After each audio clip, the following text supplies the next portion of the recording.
Hello, मैं कृषि sir, आपके अपने स्पीड कोचिंग सेंटर में आपका स्वागत है।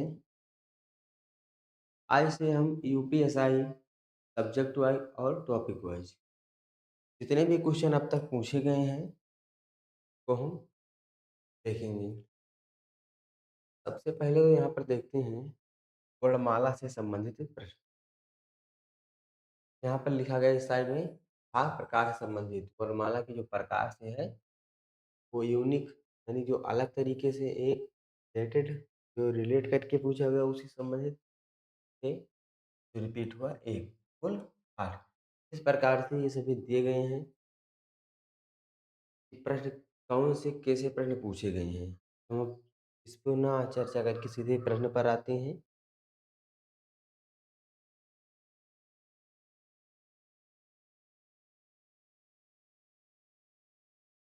तो देखिए, सबसे पहले है भाग प्रकार से संबंधित प्रश्न। स्पष्ट वर्णों की संख्या कितनी है? कितने स्पष्ट वर्ण है? 25। कौन कौन से वर्ग में? का, का, का, का, का। इन सभी 5-5 होते हैं सब में, 5 25 हो जाएगा। हिंदी वर्णमाला में स्पष्ट वर्णों की कुल संख्या 25 है। स्पष्ट व्यंजन कंठ, ताल, मूर्धा, दंत तथा ओष्ठ स्थलों के स्पर्श से उच्चारित किए जाते हैं। इन्हें वर्गीय व्यंजन भी कहते हैं। यानी कि जो स्पर्श व्यंजन है का यानी का, चा, टा, ता, पा 5 वर्ग हैं। तो इन्हें क्या कहते हैं? स्पर्श व्यंजन। अच्छा, 25 हो जाता है। अब इससे संबंधित जो प्रश्न पूछे गए, सिर्फ क्वेश्चन से संबंधित प्रश्न। हिंदी में मूलतः वर्णों की संख्या होती है 52। कितने वर्ण होते हैं? 52 वर्ण। हिंदी में वर्णमाला में स्वरों की संख्या है 11 स्वर। के बाद लिखा है गा, च, झ, च, ट में महाप्राण है। छा,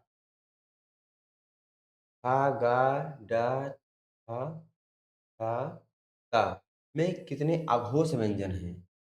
अघोष। तो था, ता 2 अघोष व्यंजन हैं, था और ता। पंचमाक्षर वर्ण है, ये सभी क्या होते हैं? जितने भी वर्ग हैं, उन सबके क्या है? पंचवां अक्षर, यानी पाँचवां अक्षर। का, पाँचवां अक्षर।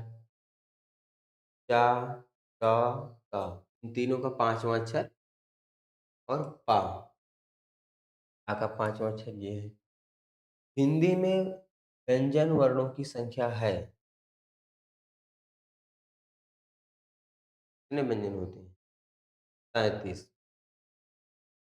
स्वर कितने होते हैं? स्वर 11 होते हैं, व्यंजन 37।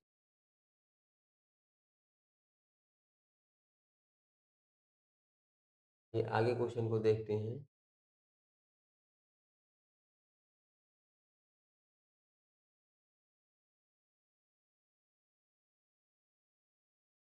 स्वर से संबंधित प्रश्न।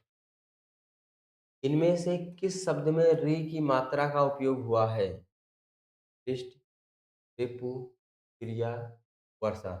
इसमें री की मात्रा का प्रयोग क्या है? तो वृष्टि। वृष्टि शब्द में री की मात्रा का उपयोग हुआ है। वस्तुतः वा वर्ण में री की मात्रा लगी हुई है, जबकि रिपु शब्द में ई तथा उ की मात्रा, क्रिया में ई और आ की मात्रा तथा रा का एक रूप लगा है। वर्षा में आ की मात्रा एवं रा का एक वचन एक रूप लगा है। अब इससे जो संबंधित अन्य प्रश्न पूछा गया था स्वर से संबंधित, जिस स्वर के उच्चारण में 2 मात्राएँ लगती हैं उसे कहते हैं। इसमें 2 मात्राएँ होती हैं, क्या कहते हैं? गुरु। संवृत्त स्वर हैं। संवृत्त स्वर क्या है? 4 हैं, ई, ऊ। क्या होते हैं? संवृत्त।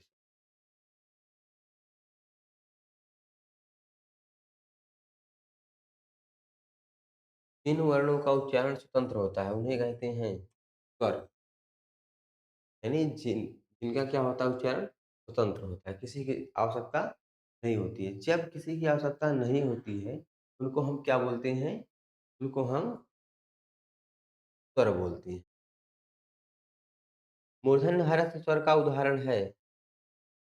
मूर्धन्य हरस्व स्वर का उदाहरण री। कंठ तालव्य दीर्घ स्वर का वह उदाहरण है अय।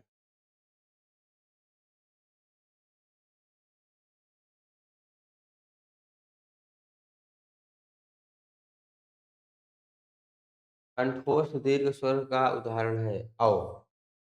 कंठोष्ठ दीर्घ स्वर औ। ओष्ठ दीर्घ स्वर का उदाहरण है बड़ा ऊ, ऊ। व्यंजन से संबंधित प्रश्न। ओष्ठ अल्पप्राण घोष वर्ण का उदाहरण कौन सा है? नेक्स्ट पेज पर देखते हैं।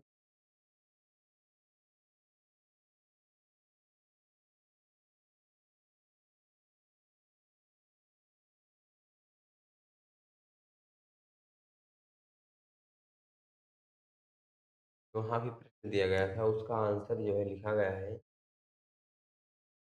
देख लेते।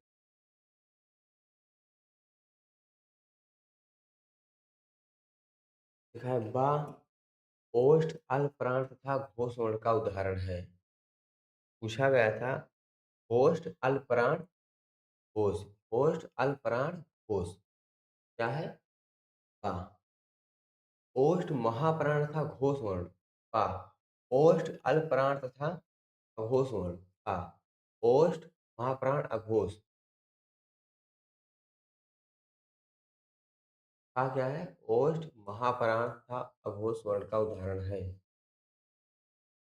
इसी से रिलेटेड अन्य संबंधित प्रश्न जो है, कोई व्यंजन उच्चारित नहीं किया जा सकता स्वर के बिना। जितने भी व्यंजन हैं वो स्वतंत्र नहीं है, वो बिना स्वर की सहायता से अगर हम कहें तो नहीं बोल सकते हम उसको। संयुक्त व्यंजन का उदाहरण है थ, त्र, ज्ञ, स्र। यहाँ वर्ण किन वर्णों के संयोग से बना है? या और या। या और हिंदी शब्दकोश में छा का क्रम आता है का वर्ण के बाद। अगर हम शब्दकोश की बात करेंगे तो का वर्ण के बाद। ये का से मिलकर बना होता है। का वर्ण किसके योग से बना है? का वर्ण जो है का और का से मिलकर बना है।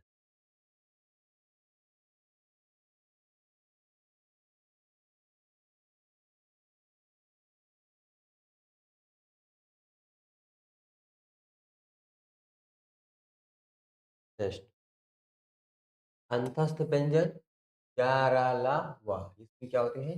अंतस्थ व्यंजन। अंतस्थ व्यंजन है या रा ला वा।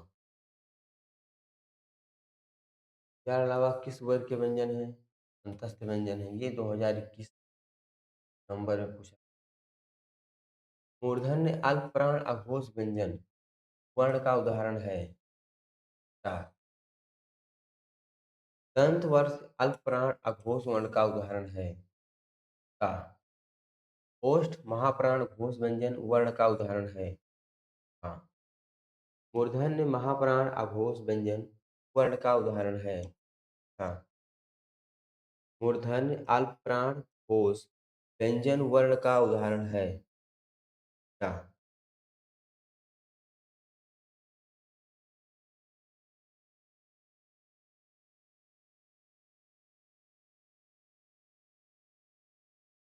तालव्य महाप्राण घोष वर्ण का उदाहरण है। तालव्य महाप्राण अघोष व्यंजन वर्ण का उदाहरण है का। कंठ महाप्राण घोष व्यंजन वर्ण का उदाहरण है का। दंत वर्ष महाप्राण घोष व्यंजन किस वर्ण का उदाहरण है? हाँ। मूर्धन्य अल्पप्राण अघोष वर्ण का उदाहरण है चार। कंठ अल्पप्राण व्यंजन वर्ण का उदाहरण है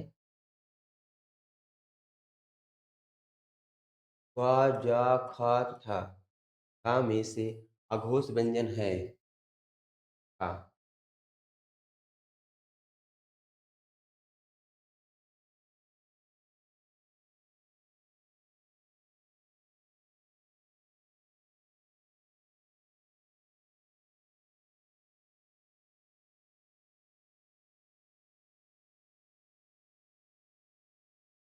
लिखा है का, झा, चा तथा जा में अघोष वर्ण है।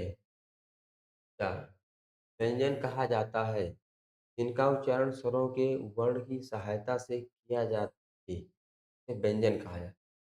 यानी कि जिसका उच्चारण हम स्वर की सहायता से करते हैं वो व्यंजन कहते हैं। ऊष्म व्यंजन है सा, सा, सा, हा। एक तीनों सा और हा, क्या है ऊष्म व्यंजन। ध्वनि से संबंधित प्रयत्न के आधार पर ला किस प्रकार की ध्वनि है? ला किस प्रकार की ध्वनि है? पार्श्विक है। ला किस प्रकार की ध्वनि है? पार्श्विक है।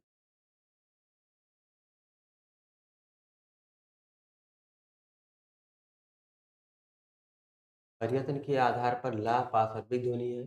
वह ध्वनियाँ जिनके उच्चारण में आंतरिक वायु प्रवाह मुख्य विचार विवरण में जिह्वा के द्वारा किसी स्थान पर अवरुद्ध कर दिया जाता है, तब वायु जिह्वा के बगल से प्रवाहित होने लगती है, पार्श्विक ध्वनि कहलाती है। अन्य संबंधित प्रश्न। जो ध्वनियाँ ना स्वर हैं ना व्यंजन है इन्हें कहते हैं अयोगवाह। अयोगवाह में आता है ए, और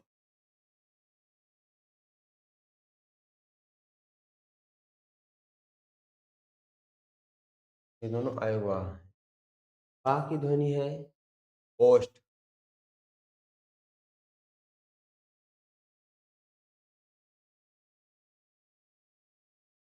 उच्चारण स्थान से संबंधित प्रश्न। इनमें से किसका उच्चारण स्थान कंठ है? तो का।